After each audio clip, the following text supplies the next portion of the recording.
Another day, another devotion. So, ang devotion natin ngayon sa Colossians chapter 3, verse 2. Set your mind on things above, not on earthly things. Patuloy natin i-focus yung mga bagay, yung ating isipan sa mga bagay na things above. Yung material things, it will follow. But, yung earthly, alam natin na ano na yan, corrupted na yan. So, it will bring corrupt sa atin. So, we just have to focus on things above, kung saan i-glorify Panginoon. Mahalin natin ang kapwa natin, which is hard. But I know God will help me.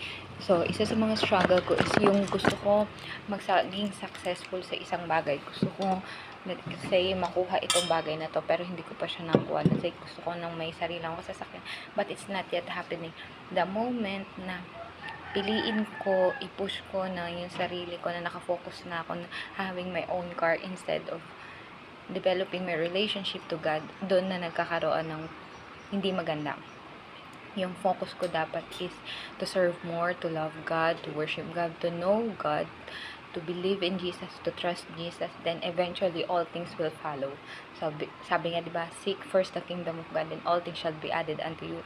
And believe that you already receive it, claim it, ask, and it will be given. So, those material things na yan, hindi ko yan pinofocus, but eventually, God will give us, because God knows the desire of my heart, and God flowed the blessing in my family, not just for me, but for my family, and I claim that na as I chase yung mga material things na yun, minsan kasi it give me negative thoughts, it give me hopeless, parang feel ko hopeless na.